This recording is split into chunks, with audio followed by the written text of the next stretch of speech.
Il est 8 h ici à Paris. Merci de continuer de suivre France 24 et bienvenue dans Paris Direct à vous qui nous rejoignez peut-être en cours de route. Bonjour Pauline. Bonjour Philomé. Les titres à la une de l'actualité internationale.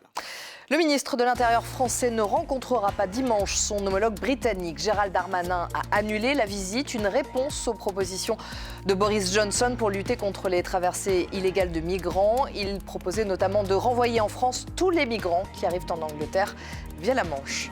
L'inquiétude grandit face aux nouveaux variants détectés en Afrique du Sud. C'est une menace majeure, a déclaré le ministre sud-africain de la Santé.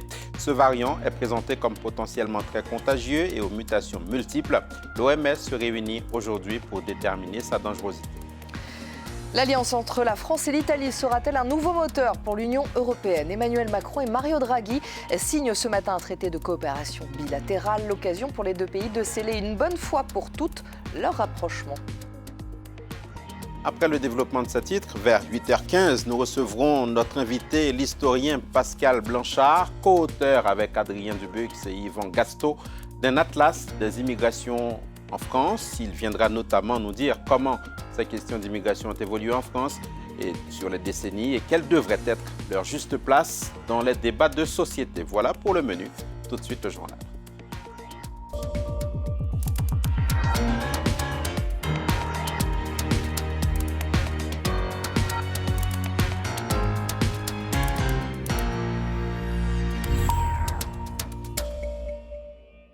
Que faire pour empêcher les migrants de traverser la Manche pour arriver en Angleterre? Leur faire comprendre que de toute façon, ils seront immédiatement renvoyés en France. Voilà une des propositions de Boris Johnson. Cela suffira-t-il à les convaincre? Le Premier ministre britannique a envoyé une lettre à Emmanuel Macron et au président du Conseil européen avec les détails des 5 mesures qu'il propose. Mais ces mesures ont été rejetées par la France. Le ministre de l'Intérieur français, Gérald Darmanin, a d'ailleurs annulé la rencontre avec son homologue britannique prévue dimanche. Bilal Tarabé. Devant le ministère de l'Intérieur britannique, la colère de ces Anglais après le naufrage d'une embarcation de migrants mercredi dans la Manche. Sur leur message, les manifestants dénoncent un environnement hostile et meurtrier, ainsi que la responsabilité du gouvernement britannique dans le drame et réclament l'ouverture des frontières. Mais Boris Johnson, lui, souhaite faire l'inverse. Dans un tweet posté ce jeudi soir, le Premier ministre britannique présente une lettre adressée à Emmanuel Macron et envoyée en copie au président du Conseil européen. Dans ce courrier, il propose 5 mesures dont des patrouilles conjointes destinées à empêcher les navires de migrants de quitter les côtes françaises, l'utilisation de détecteurs et de radars, et enfin de renvoyer systématiquement les migrants arrivés au Royaume-Uni en France. Une manière, selon lui, de décourager les passeurs. Comment Emmanuel Macron va-t-il réagir à cette proposition? Plus tôt dans la journée, lui aussi avait appelé à la solidarité européenne dans la lutte contre les réseaux de passeurs, mais sans évoquer la solution du rapatriement systématique en France. La question du contrôle de la frontière entre le Royaume-Uni et la France se pose une nouvelle fois, tandis que les relations entre les deux pays sont au plus bas à cause de crises multiples liées au Brexit et celle de la vente avortée de sous-marins à l'Australie. Les pêcheurs français passent à l'action. Ils ont annoncé le blocage aujourd'hui de 3 ports, Saint-Malo, Ouistreham et Calais, mais aussi du tunnel sous la Manche pour les marchandises. Et le blocage du port de Saint-Malo a débuté. Un coup de pression pour faire réagir la Commission européenne et le Royaume-Uni. Ils attendent toujours que le pays leur accorde plus de licences et respecte enfin l'accord sur le Brexit. 8 h 04, l'actualité internationale, c'est aussi, Pauline, ce nouveau variant détecté en Afrique du Sud, il est considéré comme une menace majeure. Oui, ce sont les mots du ministre de la Santé sud-africain. Il est potentiellement très contagieux et il présente en plus un nombre extrêmement élevé de mutations. L'OMS se réunit aujourd'hui pour déterminer la dangerosité de ce variant. Bilal Tarabé. Son nom, B11529. Ce nouveau variant du Covid-19 détecté en Afrique du Sud inquiète aussi bien les scientifiques que les autorités. Sa caractéristique principale, il contient un nombre extrêmement élevé de mutations, ce qui entraîne 2 problèmes, une résistance peut-être accrue au vaccin et une transmissibilité plus grande du virus. Nous voyons énormément de mutations dans la protéine Spike, ce qui pourrait affecter l'efficacité de la neutralisation du virus. Mais nous voyons aussi des mutations qui sont bien connues, présentes dans d'autres variants. Et elles nous inquiètent car elles pourraient augmenter la transmissibilité du virus. Cette équipe de scientifiques sud-africains est la même que celle qui avait découvert le variant Beta l'année dernière. Une vingtaine de cas de ce nouveau variant B11529 ont été recensés en Afrique du Sud, principalement sur des personnes jeunes, mais aussi au Botswana voisin et à Hong Kong sur une personne de retour d'un voyage en Afrique du Sud. Le pays, lui, compte à peine 35% d'adultes totalement vaccinés. Les scientifiques mettent en garde face à l'arrivée probable d'une nouvelle vague de malades dans les prochains jours. Et face à la reprise de la pandémie en France, le Maroc a décidé de suspendre à partir de dimanche minuit tous les vols à destination et en provenance de la France. Le pays dont la situation épidémiologique est en amélioration constante veut tout faire pour se protéger. Le Maroc où la situation s'améliore, au contraire de la France où la situation sanitaire continue de se dégrader, Pauline. Le taux d'incidence est passé hier au-dessus des 200 000 cas pour 100 000 habitants. Près de 33 500 contaminations ont été enregistrées en 24 heures. Pour tenter de contrer cette recrudescence du nombre de cas de Covid-19, le ministre de la Santé a fait jeudi différentes annonces. Le pass sanitaire ne sera plus valable au bout de 7 mois en l'absence de doses de rappel. Résultat, les Français se sont jetés sur les rendez-vous disponibles. Catherine Rougerie. Un effet immédiat dès l'annonce d'une dose de rappel à tous les adultes. Grosse affluence dans cette pharmacie en banlieue parisienne.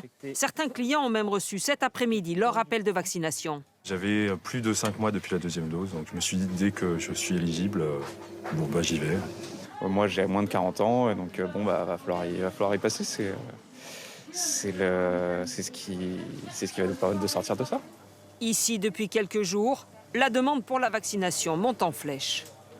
On a, peut-être 200 appels par jour. On essaie de répondre à tout le monde. Et là, je peux même pas consulter combien j'ai de rendez-vous, il y en a trop. Grosse affluence aussi sur les sites de prise de rendez-vous. 30 minutes d'attente, parfois plus, pour accéder à cette plateforme de réservation et obtenir un créneau disponible. Depuis les annonces du ministre de la Santé, il y a 400 000 rendez-vous pour une troisième dose qui ont été pris. Et on s'attend à un pic de rendez-vous autour de 700 000, 800 000 dans les jours qui vont arriver. 6 millions de Français ont déjà reçu une dose de rappel. Et au lancement de la campagne samedi, 19 millions de personnes seront d'ores et déjà éligibles au rappel vaccinal. Pour y répondre, les centres qui avaient baissé de régime doivent s'organiser, comme ici, à 10 km de Paris. Voilà notre centre de vaccination, avec 8 lignes de vaccination en parallèle. 8 lignes à faire de nouveau fonctionner, non plus la moitié, mais toute la journée. Et pour cela, il faut des bras.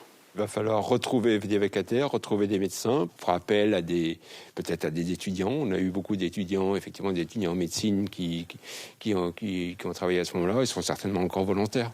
En plus des médecins, infirmiers, kinés, pharmaciens, plus de 1100 centres sont ouverts en France pour se faire vacciner. La tension est toujours forte dans les Antilles. En Guadeloupe, le gouvernement étudie la possibilité de suspendre l'obligation vaccinale pour les personnels soignants et pour les pompiers. En Martinique, où la grève générale dure depuis 4 jours, le préfet a instauré hier un couvre-feu face aux violences urbaines nocturnes. Tout à fait autre chose, ce grand jour pour la France, pour l'Italie, pour Emmanuel Macron et Mario Draghi. Les deux hommes vont signer un traité de coopération bilatérale, l'occasion de sceller une bonne fois pour toutes le rapprochement entre Paris et Rome. Les précisions de notre correspondante à Rome, Natalia Mendoza. Un traité historique, le fruit d'une volonté des deux pays d'accroître leur coopération, de sceller une vision, une stratégie commune, mais aussi ce traité va permettre de lancer un nouvel axe en Europe entre Paris et Rome. On ne connaît pas encore le contenu précis de ce traité, mais on sait qu'il doit instaurer des projets de coopération renforcés dans de nombreux domaines, dans la recherche, l'innovation, l'immigration, la sécurité, la défense, la culture, l'éducation, la coopération transfrontalière aussi. Ici, en Italie, ce traité fait l'objet de critiques de la part de l'opposition, notamment du parti d'extrême droite Frères d'Italie, qui dénonce l'opacité, qui aurait voulu qu'il soit présenté devant le Parlement italien avant sa signature et qui craint une initiative qui serait en faveur de la France et pas de l'Italie. Ce drame dans une mine de charbon en Sibérie, 46 mineurs et 6 sauveteurs ont été tués. 285 personnes se trouvaient dans la mine au moment du drame. Une enquête a été ouverte pour violation des normes de sécurité. Le directeur de la mine et son adjoint ont été arrêtés. Sur le parking de cette mine en Sibérie, des secouristes, mais aussi les proches des mineurs coincés sous terre. À la tombée de la nuit, l'espoir de retrouver des survivants s'amenuise. On nous a dit que les sauveteurs allaient continuer leur travail dans tous les cas, dès que la concentration en gaz et le risque d'explosion allaient diminuer. Mais on n'a plus aucun espoir que quelqu'un soit retrouvé vivant. Ils ont dû être à court d'oxygène. Plus les heures passent, plus le bilan s'alourdit. 52 personnes décédées, dont 46 mineurs et 6 secouristes. C'est l'une des pires catastrophes de l'histoire minière du pays depuis l'ère post-soviétique. Plus tôt dans la matinée, près de 300 personnes se trouvent à l'intérieur de la mine quand de la fumée s'y répand. Une grande majorité des mineurs parvient à remonter à la surface. Des dizaines sont hospitalisés après avoir inhalé du gaz. Il y a eu un choc, puis un courant d'air, de la poussière et on a senti du gaz. On a juste essayé de remonter aussi vite qu'on pouvait. Au début, on ne comprenait pas ce qui nous arrivait. On a eu une légère intoxication au gaz. Et juste après, on a été secourus. 3 jours de deuil ont été décrétés dans la région. Une enquête pour violation des normes de sécurité a été ouverte. 3 personnes, dont le directeur de la mine, ont été arrêtées. Nous partons maintenant, Pauline, pour l'Égypte. C'était un grand jour hier pour le pays. Le président El-Sisi a inauguré l'allée des Béliers à Luxor. Cette allée vient tout juste d'être restaurée. Les autorités égyptiennes espèrent attirer davantage de touristes, un secteur qui représente plus de 10% du PIB du pays. Marc Pope. En grande pompe, l'entrée du temple du dieu Amon à Luxor retrouve toute sa splendeur. L'allée des Béliers qui y mène vient d'être restaurée après des années de travail. L'allée des Béliers a été découverte en 1949, mais entre 2005 et 2011, nous avons réalisé le plus important projet de restauration qui s'est poursuivi sous la direction de l'actuel ministre des Antiquités, Khaled Hanani. Nous avons maintenant plus de 1000 statues dont certaines sont sans tête. Longue de 3 km, l'allée des Béliers relie les temples de Luxor et de Karnak. Les sphinx qui la composent sont vieux de plus de 3500 ans. Leur restauration est primordiale pour le pays. L'égyptologie est un fonds de commerce précieux pour le Caire. Chaque année, des millions de touristes se pressent pour admirer les temples et les sites de l'Égypte antique. Les autorités se servent régulièrement de ce passé pour rayonner sur la scène internationale. Luxor mérite bien plus. Il s'agit de la plus importante ville touristique et antique au monde.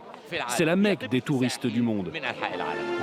L'objectif est avant tout économique. Le secteur touristique emploie 2 millions d'Égyptiens et génère plus de 10% du PIB. Dès qu'elles le peuvent, les autorités ne manquent donc pas une occasion d'en faire la promotion. En avril, une procession de 22 sarcophages de rois dans les rues du Caire avait été retransmise dans le monde entier. L'Égypte devrait bientôt inaugurer un nouveau grand musée égyptien au pied des pyramides de Gizeh. 8h13 pile à Paris, vous êtes sur Paris Direct, vous êtes au bon endroit. Dans un instant, nous sommes en compagnie de notre invité, mais avant cela, Pauline, le rappel des principaux titres que nous développons.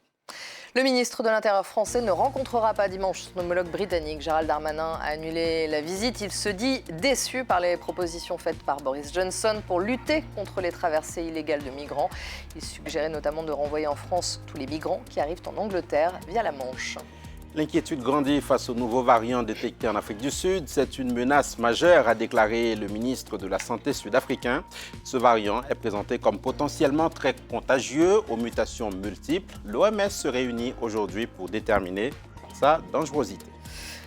L'alliance entre la France et l'Italie sera-t-elle un nouveau moteur pour l'Union européenne? Emmanuel Macron et Mario Draghi signent ce matin un traité de coopération bilatérale, l'occasion pour les deux pays de sceller une bonne fois pour toutes leur rapprochement.